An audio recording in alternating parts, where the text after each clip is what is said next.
Hey, ce matin, il y a eu un update sur la voiture. Puis, ça fait longtemps que je voulais faire des vidéos pour l'update de la voiture, pour la mise à jour, tout ça. On va fermer la clim. Alright. Ça fait un bout que je voulais faire des vidéos sur les mises à jour du véhicule. Puis, ça fait genre 1 mois et demi, 2 mois facile que j'ai pas eu de mise à jour sur ma voiture. Puis là, j'en ai une. Fait que, à matin, je fais ça. C'est la 2022.16.1.1.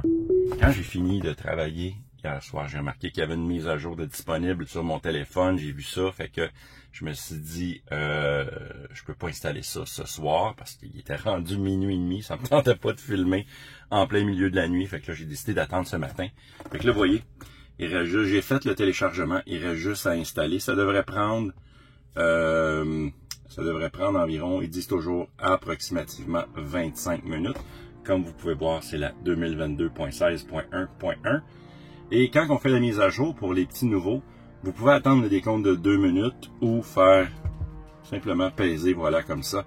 Et ça va tout de suite commencer la mise à jour du logiciel. Fait que, hey, on se revoit de l'autre côté.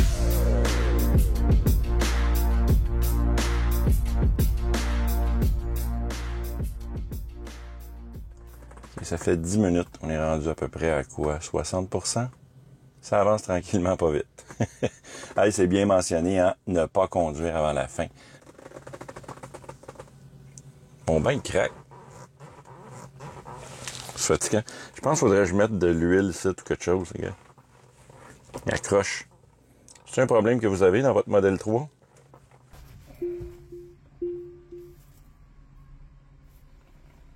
Ah, ça vient de redémarrer. Ça a pris exactement 18 minutes. Ça a été vite quand même. Bon, premièrement, je trouve ça un petit peu bizarre parce que dans les notes de mise à jour que j'ai été voir sur le site de Note Tesla App, eh bien, il y a plus de mise à jour que ça. Il y a plus de sujets. Ici, on parle seulement, dans la mise à jour, du moins au Québec, on parle seulement du profil conducteur. Ça veut dire que les comptes de lecteurs multimédia, exemple la connexion Spotify, sont maintenant liés à votre profil de conducteur. Connectez-vous simplement à votre compte multimédia, ainsi que votre profil conducteur est sélectionné. Ça veut dire qu'à partir de maintenant, quand ma conjointe, exemple, va s'asseoir dans la voiture, eh bien, elle ne va pas se mettre à jouer ma musique Spotify à moi. Eh bien, oui, elle va pouvoir utiliser la sienne, par exemple. Ça va être vraiment séparé. L'autre sujet ici qu'on parle, c'est la... Bon, mon voisin qui arrive, on lui dit bonjour, hein? Écoute de la bonne musique. Je pense que je vais attendre parce que la musique joue tellement fort qu'elle va me démonétiser mon vidéo. Votre consommation d'énergie estimée pour un itinéraire a été améliorée par l'ajout des vents de côté et de face, l'humidité et la température ambiante prévues lorsque vous utilisez la navigation en ligne. Ça veut dire que maintenant, votre voiture va prendre en considération le vent de côté, le vent de face, tout ça. Le taux d'humidité ambiant dans l'air va avoir une influence sur l'autonomie de votre voiture et ça va être pris en considération. Fait que ça, c'est déjà une bonne chose de plus. Dans le fond, Tesla avait déjà des points de référence mis en ligne pour te donner une estimation. Genre, il utilisait s'il y avait des montées des montées de montagne, ouais. S'il y avait des montées ou des pentes, tout ça, c'était considéré. Maintenant, il va y avoir ça en plus. Hey, dans les notes sur le site Internet, il y a plein de trucs qui sont pas mentionnés ici. Ça me fâche, ça. Ça me fâche. Ouais, ça me fâche tellement que je suis obligé de continuer la vidéo dans mon petit bébé studio au lieu de faire ça dans ma voiture. Je voulais faire ces vidéos-là complètement dans ma voiture, faire quelque chose de simple. Mais là, ben coudonc, première vidéo, on se complique la vie. Fait que le pilote automatique, maintenant, il va pouvoir aller jusqu'à 140 km/h au lieu de 130 dans le passé. Mais je trouve ça bizarre parce que me semble que moi, j'ai fait des tests. Il n'y a pas de police. J'ai fait des tests et j'ai fait des tests et je pouvais dépasser les 130 km/h. Je trouve ça un petit peu bizarre qu'ils mettent ça dans la mise à jour.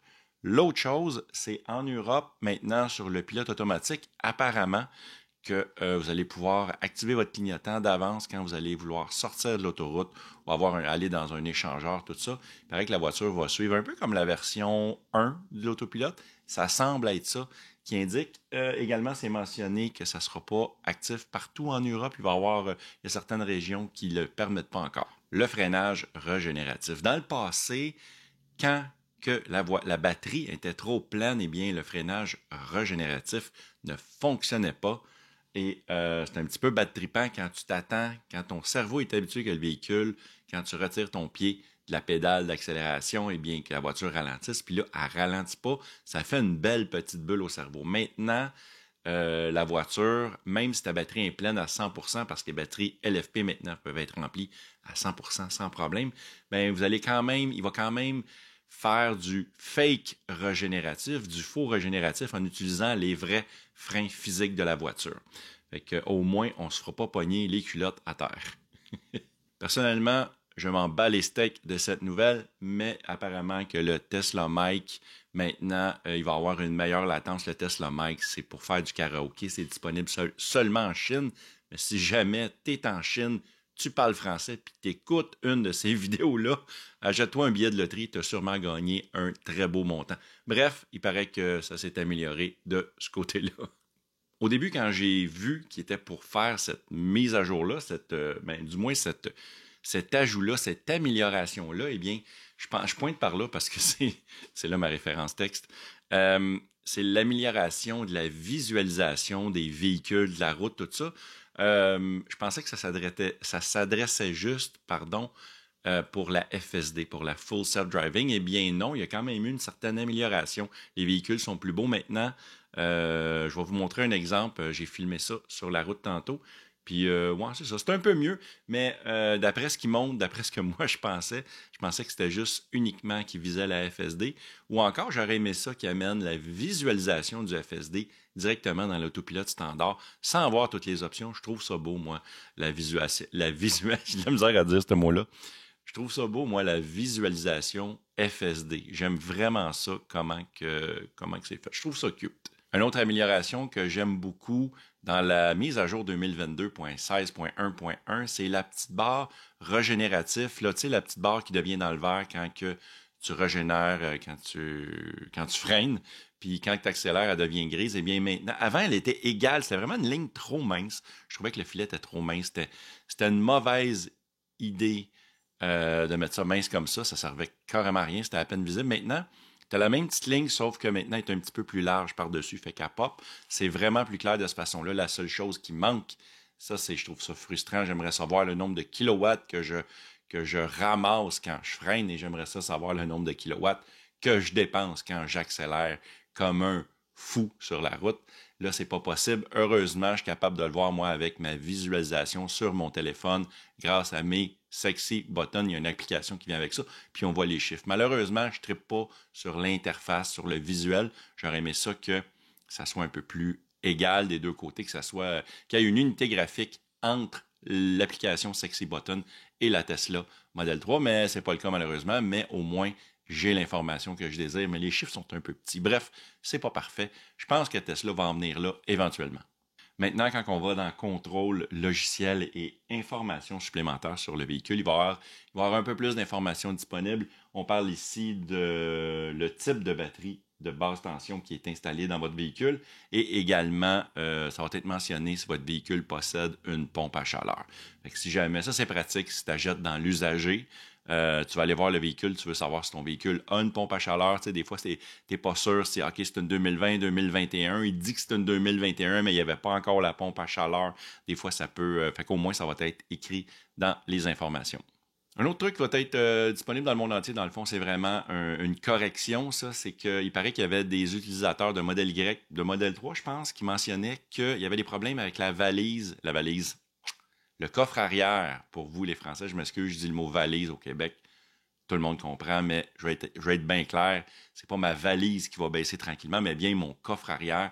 Il paraît qu'il y avait des problèmes, genre quand le coffre arrière, tu l'activais pour le baisser, il arrêtait à mi-chemin. Eh bien, il paraît qu'il y a eu un correctif logiciel pour régler ce problème-là. Moi, j'ai jamais vécu ça, mais bon, si vous avez vécu ça puis c'est un problème chez vous, ben Ça va être réglé avec cette version-là. Fait que là, j'ai fini de dire mes niaiseries dans ma chambre. On retourne dans l'auto.